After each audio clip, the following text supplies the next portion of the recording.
Boa noite, caros amigos.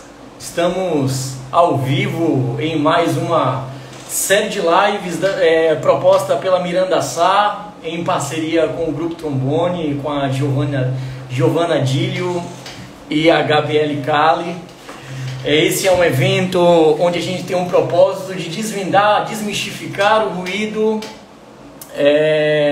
Nós estaremos com grandes convidados para discutir temas importantíssimos como avaliação da exposição ao ruído ocupacional, avaliação ambiental, avaliação, critérios e procedimentos para avaliação de ruído para fins de conforto e muitos outros temas com convidados incríveis. Tivemos o prazer de nos referenciar com grandes nomes, tanto da higiene ocupacional quanto da ergonomia, como da engenharia ambiental e afins, da acústica de um modo geral.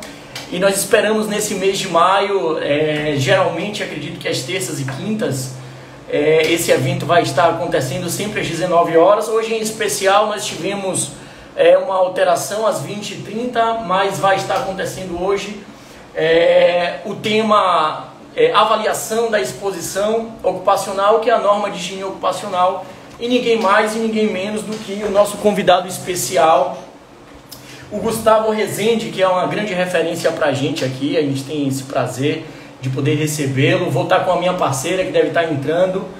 Deixa eu ver se ela fez uma solicitação aqui para poder eu conseguir trazê-la para dividir aqui a telinha comigo. Minha parceira Thaís Regina, do grupo Trombone, que está me dando esse super apoio. Vamos ver aqui se acontecem os convites. Espero que todos estejam bem. Já vi uma turma da pesada aqui. Leiliane Pinheiro, o Édipo também, meu amigo, companheiro aí de pós-graduação. Já vi a Thaís aqui, vou enviar ela. Espero que consiga. Daqui a pouquinho o nosso convidado especial deve estar entrando. O professor, já visualizei ele aqui. Grande Thaís. Deixa eu ver se eu Olá, boa noite. Tudo bom, Thaís? Tudo bem, e você? Tudo jóia. Seja bem-vinda. Estou dividindo aqui, compartilhando também nossa tela com o professor Gustavo Rezende. Enquanto ele entra, vou pedir para você, ninguém mais, ninguém menos do que você, para se apresentar. Grande professor Gustavo, seja bem-vindo, nobre amigo. Olá, pessoal. Olá, Miranda. Olá, Thaís. Boa noite. Boa noite Boa a todos. noite. Muito prazer estar com vocês aqui. É um prazer recebê-los aqui, essa dupla da pesada, duas referências da higiene ocupacional. Eu conheci a Thaís recentemente, me aconselhando, como eu sempre faço com os meus parceiros, entre eles o Thiago Pereira, que é uma pessoa que é uma grande referência para mim, da Engilabon em especial. Mas a Thaís tem sido também um norte aqui para mim, uma bússola, sempre me dando instruções sobre instrumentação. Então é sempre um prazer poder recebê-los, e ninguém mais, ninguém menos do que o próprio Gustavo, que é uma referência em docência, um cara com a dicção ímpar, cara, como você. É muito bacana ver e ouvir você falar. Então você não podia estar de fora. Faz jus à abertura com você. Vou lhe apresentar aqui rapidinho, para quem ainda não conhece, a essa altura do campeonato, o Gustavo Rezende. Ele é especialista em higiene ocupacional, professor do SENAC, né? Agora recentemente junto aos docentes da USP. Para mim é uma felicidade de ver nesse grupo seleto da USP, né? Consultor e articulista da revista Proteção, muito bacana, membro da BHO, profissional com 13 anos de experiência, passando por segmentos diversos, e pesquisador, né, de agentes biológicos. Foi quando eu conheci de fato o seu trabalho com as suas publicações. Incrível. Se quiser complementar, professor, fique à vontade um pouquinho para falar dessa extensão de suas experiências. Então, eu venho trabalhando com higiene ocupacional há 13 anos, venho me dedicando a estudar, a trabalhar com a parte de higiene, e para mim é sempre um prazer falar sobre qualquer tema relacionado a HO, né? As pessoas me conhecem primeiro pelo fato de eu pelo estar abordando a parte de agentes biológicos, né?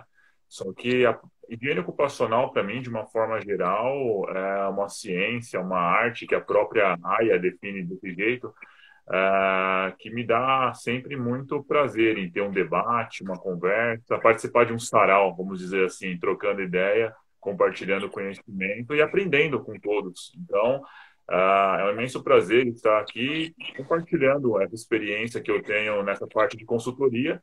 E eu sempre falo, pessoal, que eu trabalhei em SESMIT também.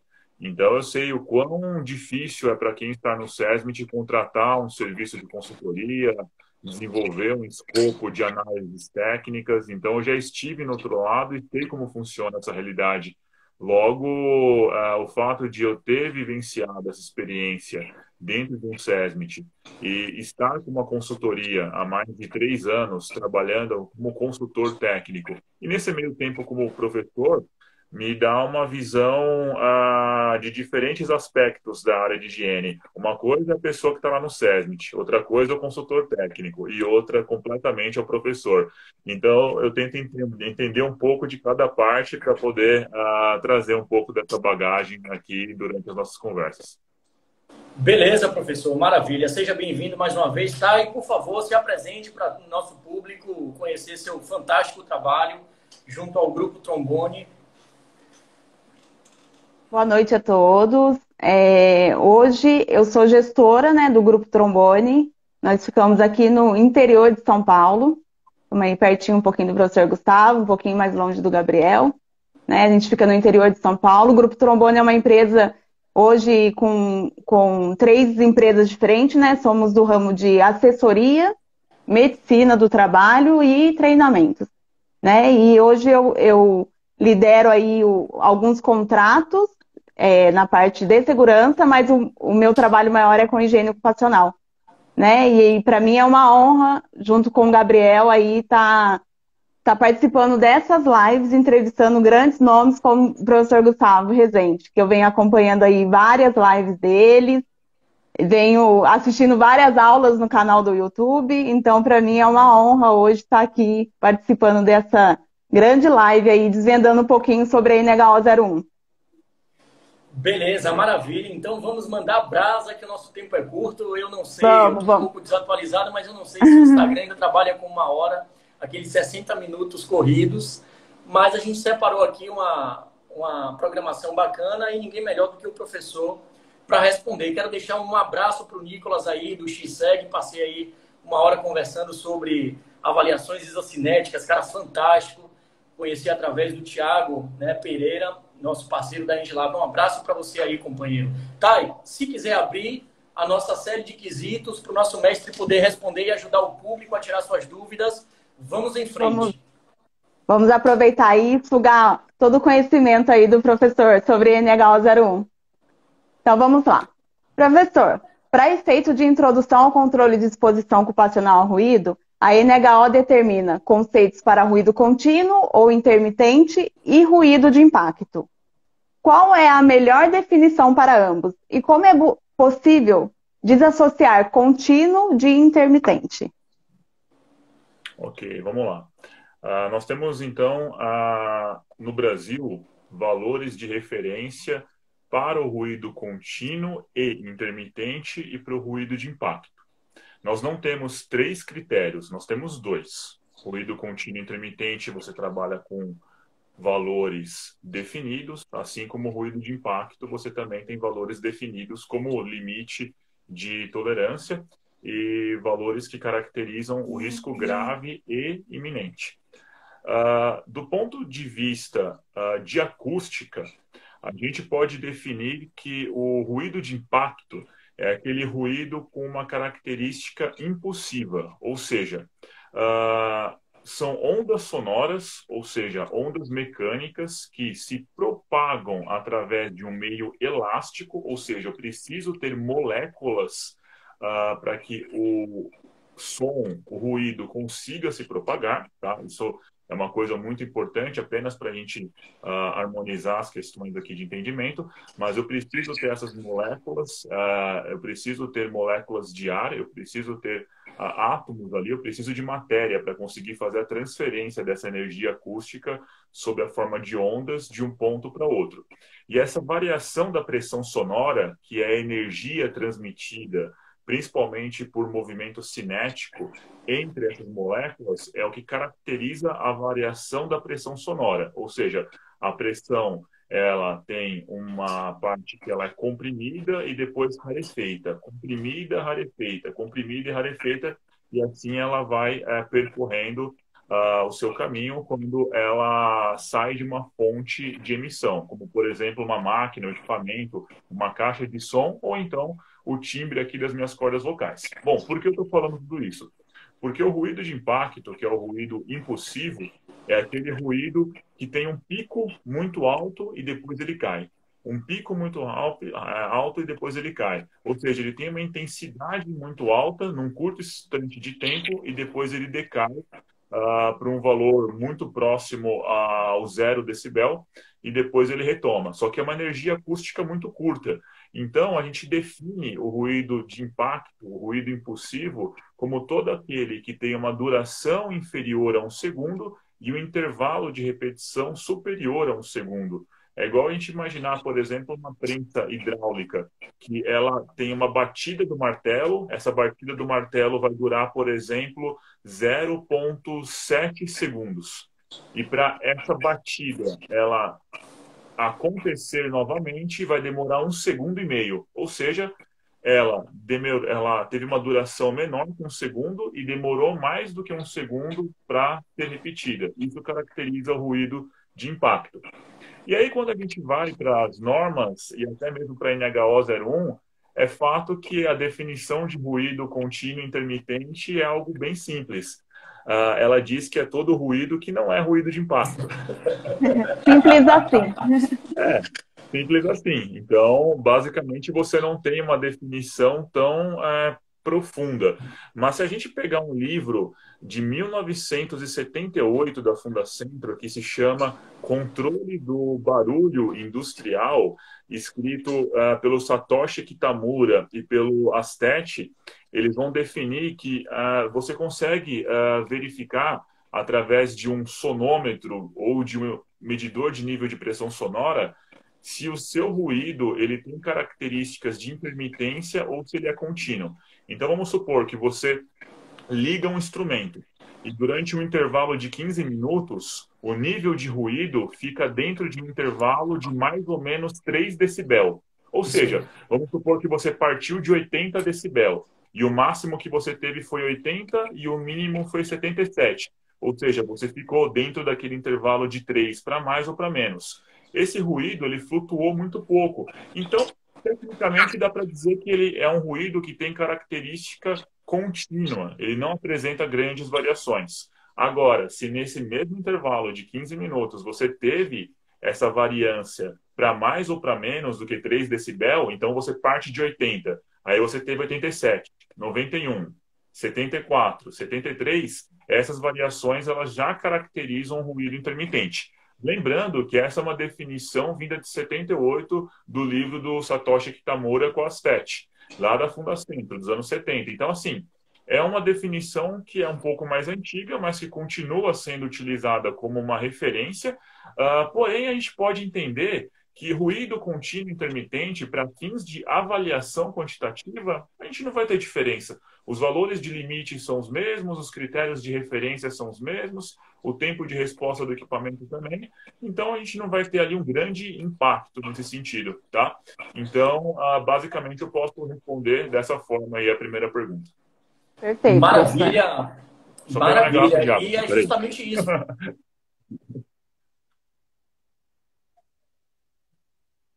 Numa literatura escrita recente, talvez tenha sido uma reprodução do professor Tufi Saliba, ele nos remete a essa relação, essa desassociação, digamos assim, entre contínuo e intermitente, né? Dentro desse intervalo de 15 minutos, quando você tem uma oscilação para mais ou para menos em 3, vai ser considerado um ruído intermitente.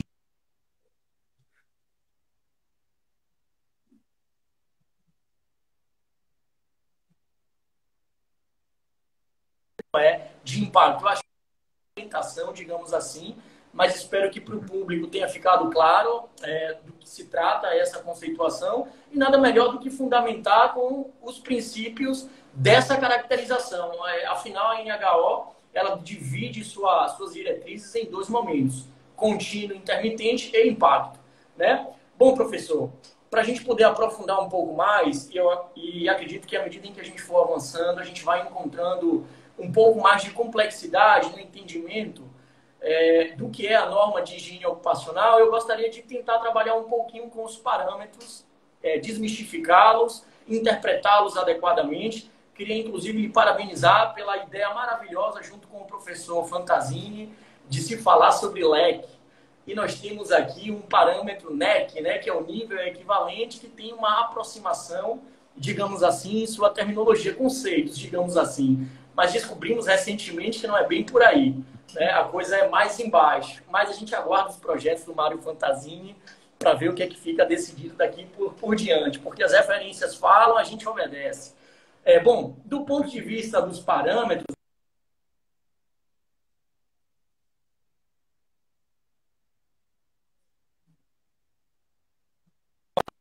para mim, estão conseguindo me ouvir bem aí? Sim. Estou escutando sim. Vamos lá. A NHO 01, ela trabalha com diferentes parâmetros de referência, tá? A 01, ela é uma evolução de higiene do trabalho que eram conhecidas como NHTs, tá? Que inclusive foi o Fantasini que trabalhou com elas lá no início, nos anos 80, formatando essas primeiras normas. Então, elas serviram como referência para a gente ir construindo ao longo do tempo as normas de higiene ocupacional. Está me escutando, Thaís? Normal? Tá. Aqui, Miranda. Vamos lá. Então, o que acontece? Quando você, por exemplo,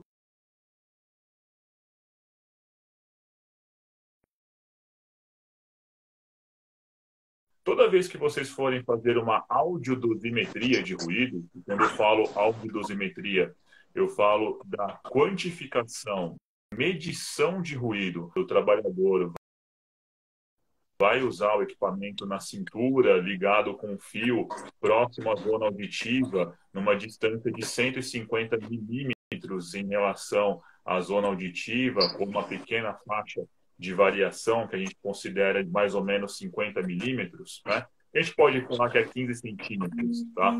De distância da zona auditiva. Nós usamos como a referência esses equipamentos, ou então aqueles que são sem fio, né? Também que operam sem fio. Só que para a gente fazer o uso dele, nós temos que configurar o audiodosímetro para que ele funcione adequadamente. E dois critérios importantes são o limiar de integração de dose, que é o valor onde o audiodosímetro começa a fazer a integração dos resultados, que ele começa a computar os resultados, ou seja, esse valor é a partir de 80 decibel, seja pela NHO 01 ou seja pela NR15 anexo 1, tá? Isso é uma coisa que as pessoas confundem muito. Gustavo, eu vou trabalhar com a NHO 01, vou usar o limiar de integração de dose de 82. Não, você vai usar o limiar de integração de dose de 80 decibel. E o critério de referência que você vai usar no seu equipamento é o de 85 decibel. Também existe aquele item muito polêmico, que é o fator de duplicação de dose, que nós temos o fator de dobra Q3 e o fator de troca igual a Q5. É muito polêmico essa parte, porque a gente sabe que para a elaboração do LTCAT, do laudo técnico das condições do ambiente de trabalho, há uma grande briga, né? A gente usa Q3 ou Q5. Eu não quero entrar muito no mérito da discussão, tá? Mas aqui no Brasil, ou a gente vai usar um, ou nós vamos usar o outro. Existem dosímetros que vão trazer lá valores de Q4, Q6, por exemplo, mas isso vai ser utilizado no campo militar, em algumas indústrias bélicas americanas, onde existem alguns parâmetros mais específicos. Aqui no Brasil, basicamente, em boa parte do mundo, a gente usa Q3 ou Q5. A maior parte dos países vem usando Q3, principalmente na Europa, tá? A gente importou muita coisa dos Estados Unidos, né? Inclusive as nossas normas de dosímetro, elas têm como padrão a ANSI S1.25, que é uma norma específica de construção de audiodosímetros, que é um padrão americano, mas a tendência é que nós vamos, em breve, ter equipamentos que estarão adequados a uma norma da Comissão Eletrotécnica Internacional, que é a IEC 61252. É uma tendência que vai acontecer nos próximos anos, do que eu já adianto para vocês. Mas, além disso, a gente tem outros critérios na NHO 01 que falam de nível de exposição normalizado, o nível equivalente, né? Inclusive, na live que eu fiz com o Fantasini, a gente falou muito sobre essa questão do nível equivalente, porque as pessoas costumam achar que o nível equivalente é o valor em Q3 e o LAVG é em Q5. Não, na verdade, esse termo LAVG ele nem existe para falar, ele foi abrasileirado aqui. As normas elas falam em LAV, apenas LAV. E o mais correto seria nós falarmos que usando Q5 ou Q3, nós estamos obtendo um nível médio de ruído, um nível de exposição, seja usando Q5 ou Q3. O nível equivalente, e isso é um pouco complexo explicar num espaço tão curto de tempo e sem demonstrações, o nível equivalente ele é um valor de ruído obtido integrando-se a pressão em Pascal ao quadrado. E essa integração definida, que é uma integral definida de T0 a T1, essa integral definida, ela não tem ponderação no tempo, ela não tem tempo de resposta slow ou fast, ela não tem essa característica de resposta temporal, ela é simplesmente um valor puro, obtido diretamente da integral, da operação matemática, onde você passa aquele valor de pressão ao quadrado para um valor de nível equivalente em decibel, sem depender de ponderação no tempo.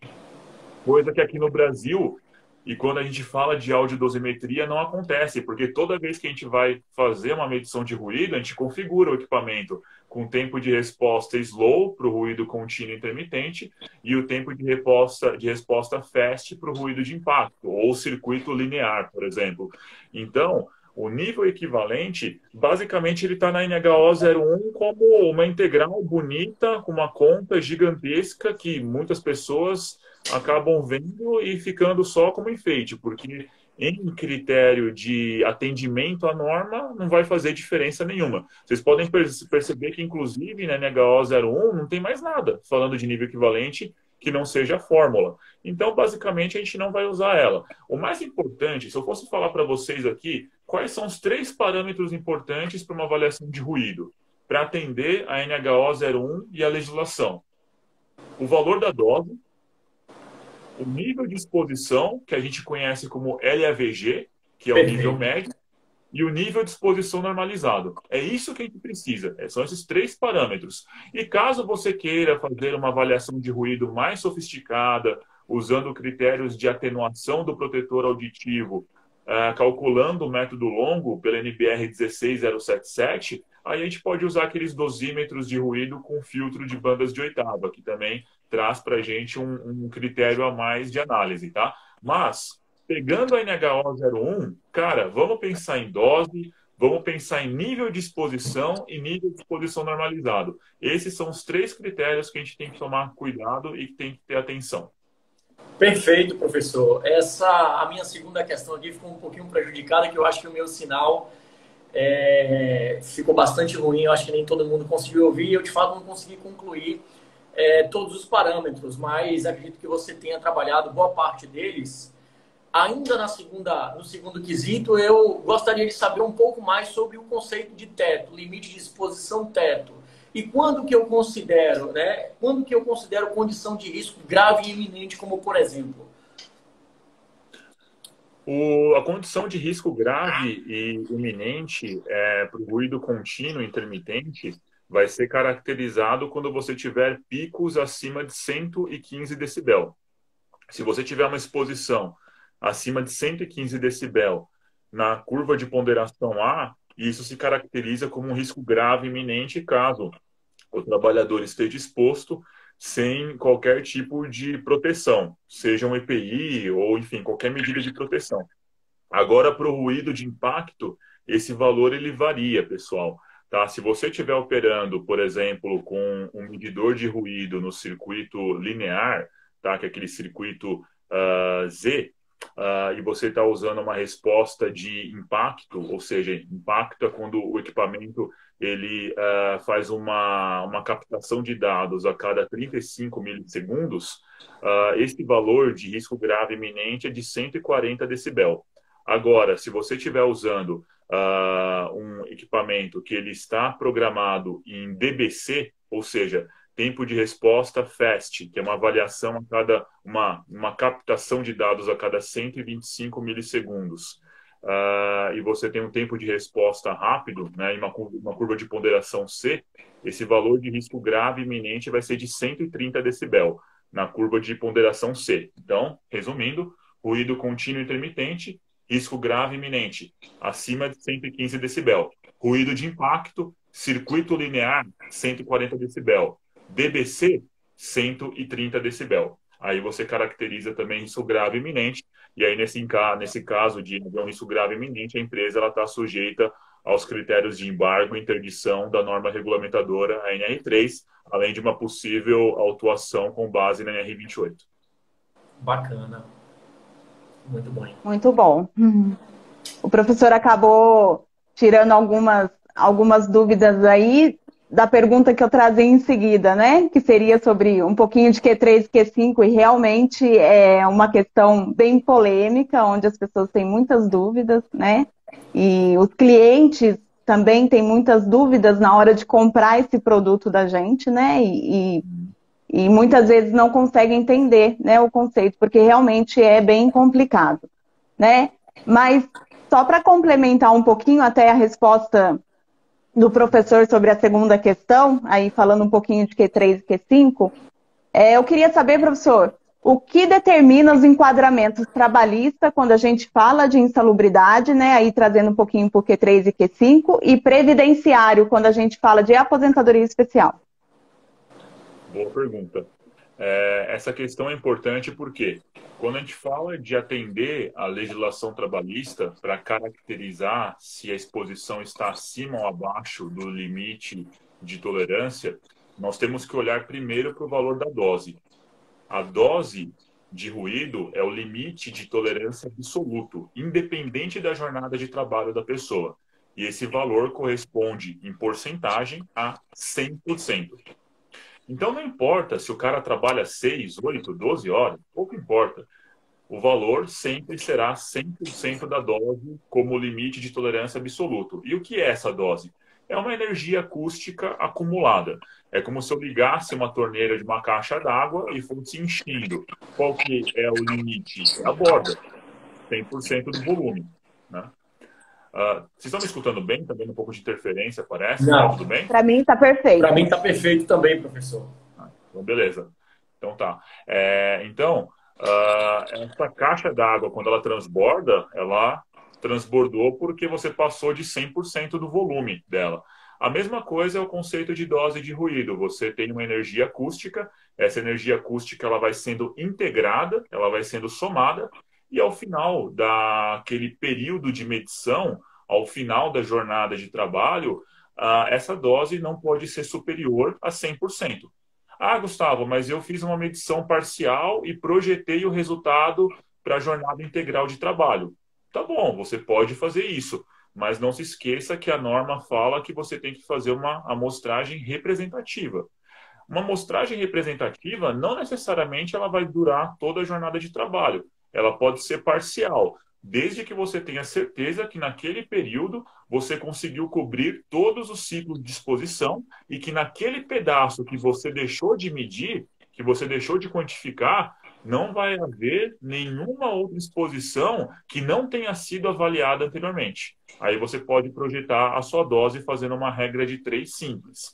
Essa dose, as pessoas não encaram ela como ela deveria ser vista, porque esse é o valor que vale para qualquer jornada de trabalho. Se eu perguntar qual que é o limite de tolerância para o ruído contínuo intermitente? Ah, é 85 decibel.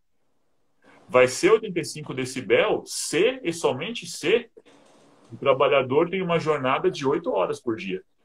Se essa jornada de trabalho for, por exemplo, 12 por 36, se você for jogar isso na fórmula do nível de exposição, usando como referência lá o valor de 100% da dose e 720 minutos, que é o tempo de referência para 12 horas, esse valor não vai dar 85 decibel, tá? Esse valor vai ser um valor maior, tá? Então, essa variação, a gente tem que entender que ela acontece, por quê? Porque o valor em decibel, ele é variável. Agora, o valor que nunca muda é a dose. A dose é o parâmetro absoluto que a gente vai usar para comparar com o anexo 1 da NR15. E aí depois você pode transformar esse valor em decibel para manipular ele. Ponto. Previdência social. Nível de exposição normalizado. É isso que você vai usar para preencher o campo do PPP, do Perfil Profissiográfico Previdenciário. Então, no caso da exposição para fins de aposentadoria especial, o valor de referência é 85 decibel. E por que 85 decibel? Porque quando você usa aquela fórmula do NEM, você vai perceber que no denominador o valor é de 480 minutos. Então, isso normaliza a exposição para 8 horas de trabalho. Ou seja, é como se você pegasse todo mundo e jogasse no mesmo saco. Pouco importa se a pessoa trabalha 4 horas, 8, 12, 14, enfim, não tem importância isso. A questão é que, para fins de parâmetro de aposentadoria especial, a referência sempre vai ser uma exposição de 8 horas. Por isso que se chama nível de exposição normalizado.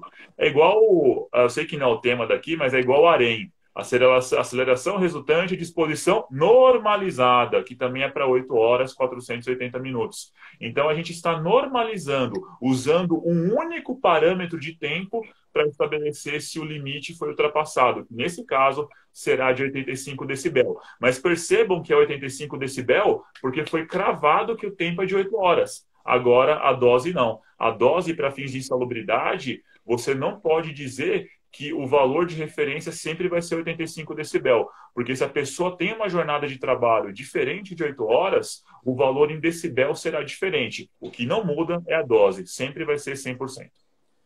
Ótimo. Maravilha, professor. Aprender com você é tudo de bom, cara. Já tem gente até perguntando como é que faz aula com o professor. O professor tem um recado aí para o final da aula. A gente vai reservar um tempo aqui, porque ele tem uma surpresa aí para a turma.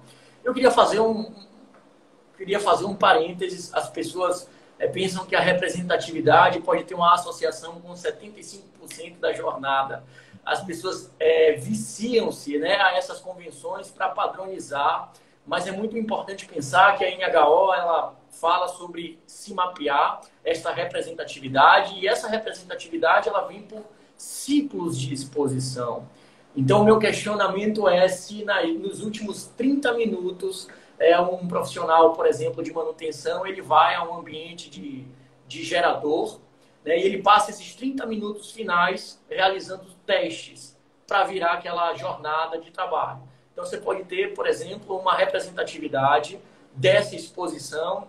Vou fazer uma suposição aqui de 95, né, de 100 dB, a depender do seu ambiente de trabalho, que não foi mapeado. Por isso, um reconhecimento bem realizado, bem feito, bem elaborado, bem pensado, para se ter, de fato, a captura, digamos assim, de todos os níveis de pressão sonora. Bacana essa abordagem sobre o nível de exposição normalizado, professor. E eu queria aproveitar o ensejo que a gente está falando sobre essas caracterizações, mas a norma de higiene ocupacional, ela como, por exemplo, ela nos dá outras opções, ela deixa explícito de que preferencialmente a avaliação ela seja feita com um audiodosímetro, né? Mas a gente tem as opções como, por exemplo, ela tem a opção como, por exemplo, de você portar um instrumento como um sonômetro, né? Que é um instrumento, um recurso alternativo. Mas a minha pergunta é, pelo perfil do trabalhador brasileiro, É confiável utilizarmos esse critério alternativo para se fazer cálculo de dose, como por exemplo, ou você não acha que a avaliação feita com um instrumento portado por avaliador seria uma metodologia atualmente ultrapassada para se fazer esse tipo de convenção? Olha, ela está prevista na NHO 01. Lembrando que a NHO 01 ela é de 2001, então são 20 anos, né? Então muita coisa mudou nesse meio tempo. Mas há a possibilidade de você usar os medidores portados pelo avaliador, né?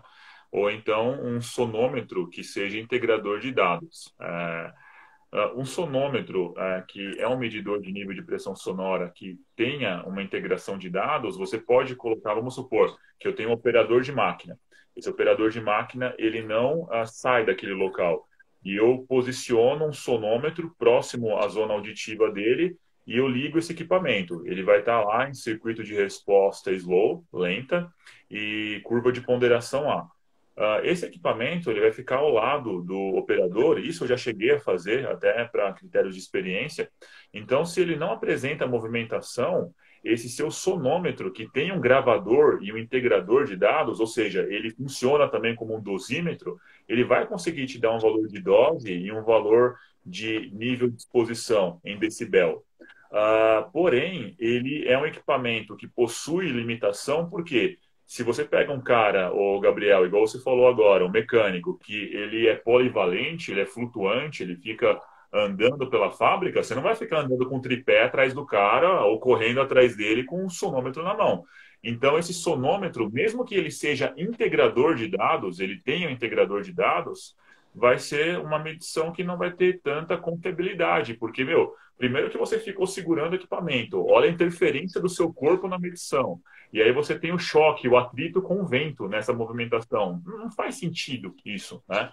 Então, um sonômetro integrador de dados, aquele que consegue fazer essa somatória num posto de trabalho fixo, pessoal, entenda bem, fixo, ele pode ser utilizado. Agora, aquele medidor de nível de pressão sonora mais simples, que não tem esse... gente, quando eu falo de um medidor integrador de dados, ele é um equipamento muito mais caro que o dosímetro, tá? Só para vocês saberem. Ele vai ser bem mais caro que o dosímetro.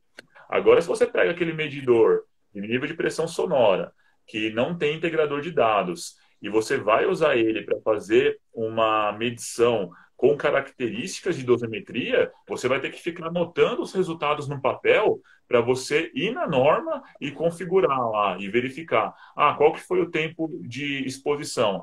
Ele ficou 20 segundos exposto a um nível de 90 decibel. Qual que é o tempo máximo de exposição permissível pela norma? 4 horas. 240 minutos. Aí você vai fazer CN sobre TN. Aí você vai lá pegar mais um resultado esse, CN sobre TN, CN sobre TN. Ou seja, você teria que fazer isso na mão. Dá para fazer isso?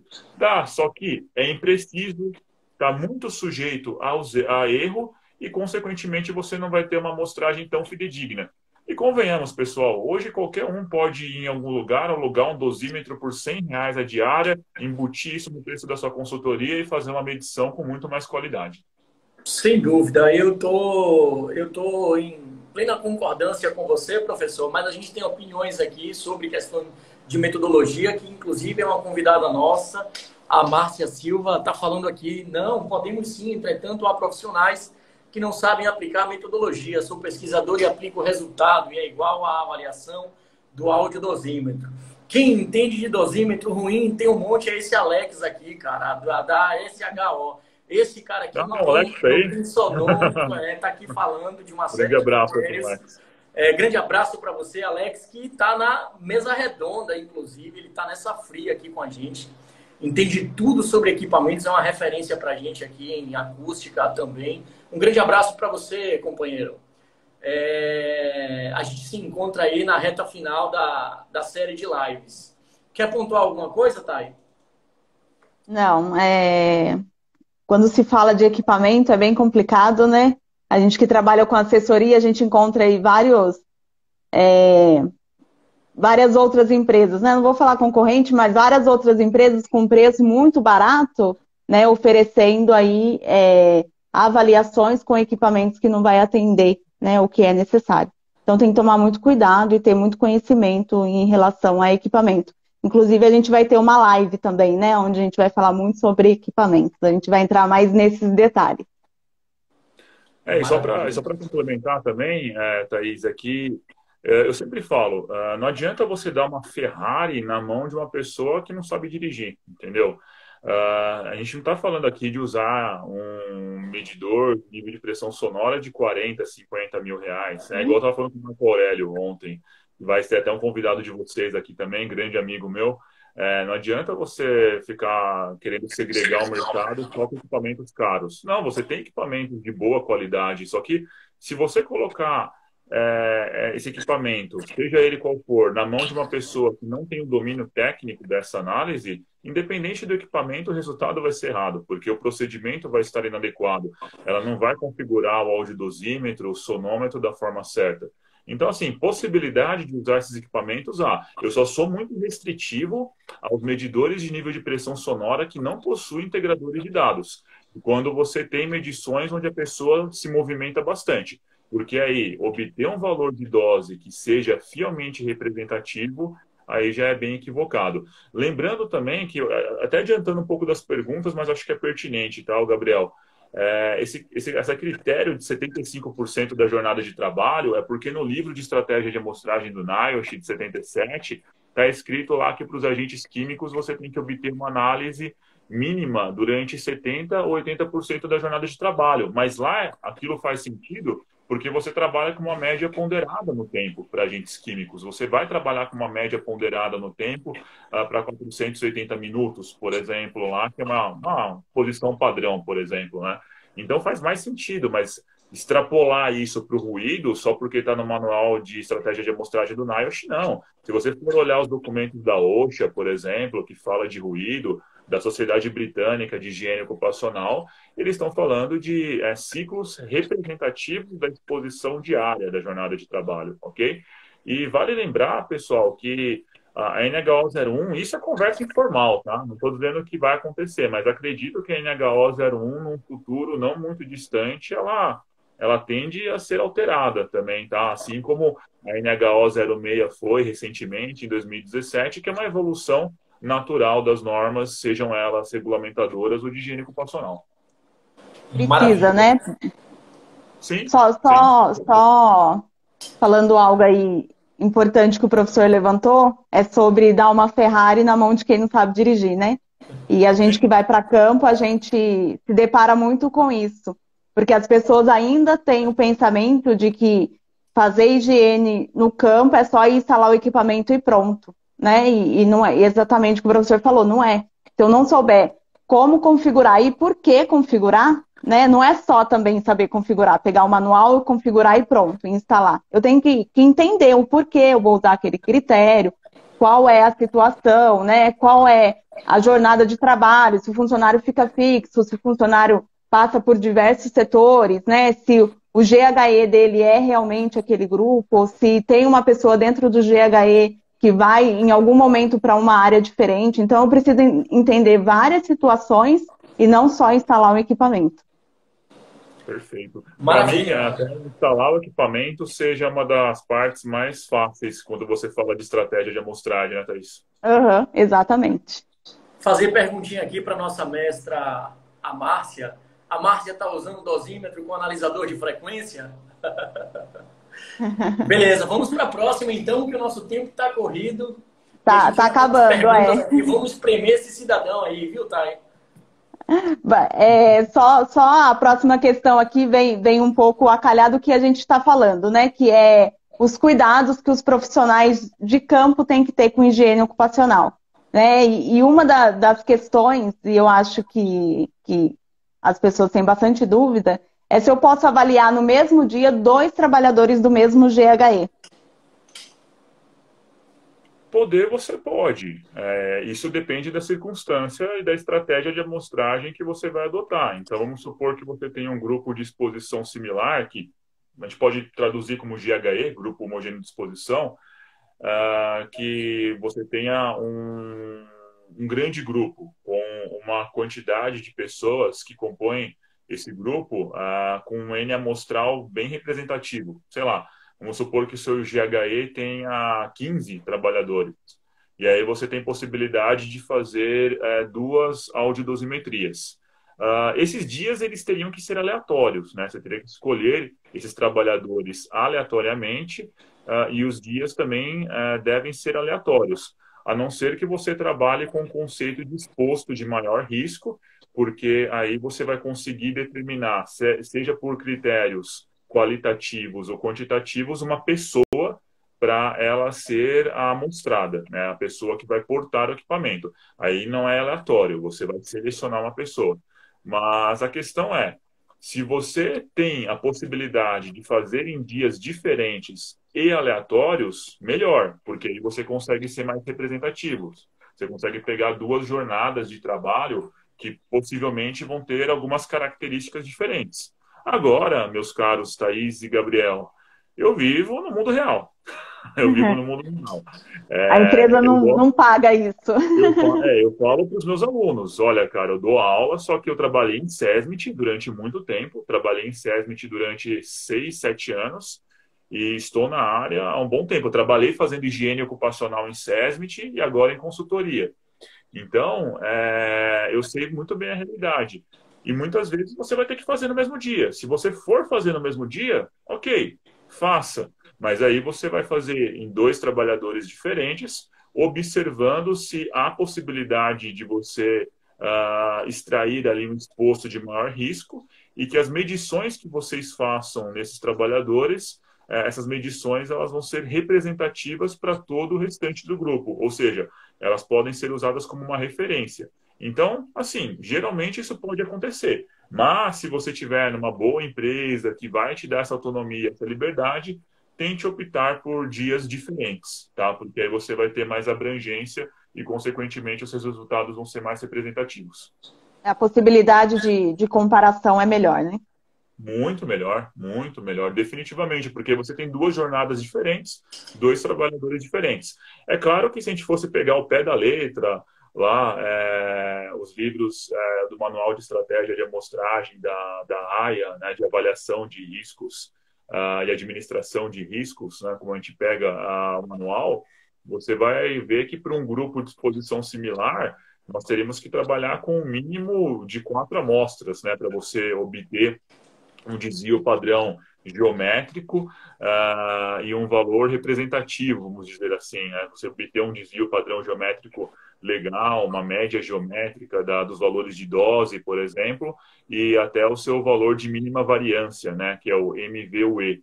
Então, de 4 a 6 amostras por grupo de exposição similar seria o ideal, mas retomo, a gente vive no mundo real. Outra realidade. Isso é muito difícil. De todos os clientes que eu tenho aqui na consultoria, de todos mesmo, só 2 atualmente eu tenho liberdade para fazer isso da forma como os manuais do NIOSH, da AIA preconizam. Tem 2 comentários bem interessantes aqui, né? Vou puxar o do Alex, que quando a gente trabalha com 2 dosimetrias no mesmo dia, né? Trabalhando com o mesmo grupo, a gente perde a representatividade estatística. E essa aqui é internacional, cara, do nosso Engilabo aqui. Tomar cuidado com a jornada de 2 turnos. Muito provavelmente o nível de intensidade sonora em turnos diferentes podem ter resultados, né, projeções distintas. Então, muito bem colocado pelo Thiago. Grande abraço para você, viu, nobre amigo? Thiago, na próxima demanda, você não escapa, amigo Thiago Pereira, grande Engilabo. Manja muito. Outra coisa, isso é importante, o Gabriel, também, o que o Thiago falou, porque igual você fala, eu tenho um grupo de exposição similar da manutenção no período diurno. O grupo noturno pode compor esse grupo diurno? Não, porque só o fato de você ter alteração de horário, consequentemente o processo produtivo vai ser outro, tá? Em todas as empresas que eu trabalhei, o processo à noite era com uma menor intensidade, o número de trabalhadores era menor, as pessoas circulando mudava, veículos. Então, assim, é muito difícil você conseguir enquadrar todo mundo dentro de um mesmo grupo quando você tem diferentes turnos. Cada um vai estar dentro do seu respectivo turno de trabalho. Professor, só uma dúvida que me veio aqui agora de uma situação de um cliente. E quando essas pessoas rodam turno? Aí É uma boa complicado, né? pergunta. Se você tem rotatividade nos turnos, você vai tentar estabelecer grupos de exposição para cada turno de trabalho. Só que aí você vai observar no seu programa que há uma rotatividade e que não necessariamente a pessoa que está dentro de um grupo, ela ficará apenas dentro daquele grupo. Ela vai apresentar variabilidade. Então, você pode formar grupos com os cargos que existem ali, né, para você usar como uma referência. Mas aquelas pessoas, elas não vão estar dentro de um mesmo grupo, elas estarão sujeitas a participarem ali de grupos De diferentes, por diversos conta grupos. dessa rotatividade, né? Exatamente. Agora, se você tiver apenas um grupo que tem rotatividade e o outro é fixo, aí talvez valha a pena você, então, desmembrar, né? Colocar aqueles que têm uma rotina mais fixa nos seus respectivos grupos e esses que apresentam exposição variada, porque eles mudam a jornada de trabalho o turno, você separa ele num grupo distinto. Perfeito. Maravilha. Bom, nosso tempo está chegando ao fim. A gente quer deixar uns recadinhos. Me permita aqui, professor, um minutinho, fazer os meus agradecimentos, em especial para Leiliane Pinheiro, João Vitor e Letícia Prado Lima, que foram pessoas que nos deram todo o suporte para esse projeto maravilhoso acontecer. Mandar um abraço, em especial para o meu parceiro Antônio Carlos Cunha, que está sempre aqui nos dando suporte na área ambiental, é um grande parceiro também. Informar a todos que a série de lives ela continua no nosso próximo encontro, que é amanhã, às 19 horas, com o Marco Aurélio, que foi seu convidado aí no dia anterior. Parabéns por essa live maravilhosa. E agradecer mais uma vez a Giovana, que está sempre aqui com a gente, incentivando, acreditando nesse projeto, e agradecer ao telespectador por ter vindo em massa, ter nos surpreendido, né, com esse quantitativo de gente assistindo, e aos grandes mestres que estão aí opinando, né, sobre o conteúdo, contribuindo com o nosso convidado especial, que é o Gustavo. Professor, deixa seu recado, o que é que tem aí de bom para a gente poder aprender um pouquinho mais com você? Legal, eu quero aproveitar então para agradecer mais uma vez o convite. É sempre um imenso prazer estar falando sobre higiene ocupacional com os colegas. Obrigado, Gabriel, obrigado, Thaís. E o evento que vocês estão promovendo é excelente, um mês todo aí com lives. Vai ter o Ricardo Silva ainda por aí, o próprio Alexandro, dois gigantes aí da higiene ocupacional, o Marco amanhã e tantos outros convidados que também estarão presentes, né?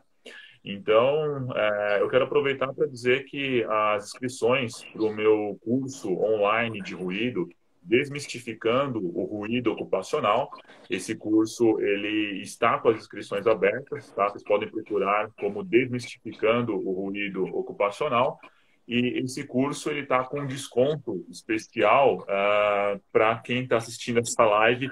Eu pedi para o meu departamento aqui, meus meninos lá do marketing, criarem um cupomzinho aí de desconto de 10%, tá, no valor da inscrição. É só usar o cupom Miranda10 lá, tudo junto, né? Miranda 10, que vocês vão ter esse desconto. Mas é só procurar ali o curso Desmistificando o Ruído Ocupacional. E para quem quiser saber mais, pode me procurar no direct aqui do Instagram, pode me seguir também aqui pelo Instagram, que eu publico mais sobre o curso e o cupom de desconto que eu emiti aí para a galera que está assistindo a live conosco. E é um curso onde eu abordo os conceitos de acústica, a física do som, eu abordo a questão dos equipamentos também, o que você tem que levar em consideração na hora de comprar um equipamento. Então eu falo sobre questões de interferência eletromagnética, que num sonômetro isso já está presente pela IEC 61672, já é uma coisa que já vai estar no certificado de aprovação do modelo, caso o equipamento tenha. Para os audiodosímetros, você tem que ficar esperto com alguma etiquetinha que esteja lá com o símbolo CE, atestando que ele segue as normas de compatibilidade eletromagnética, questões de temperatura, umidade relativa. Eu falo como configurar o equipamento passo a passo, o que você tem que tomar cuidado com a parte de microfone, por exemplo, e também dou vários e vários exemplos de cálculos, né? Então, eu gosto bem dessa parte também matemática da higiene, então eu demonstro passo a passo como eles são feitos e como é feita a interpretação desses resultados.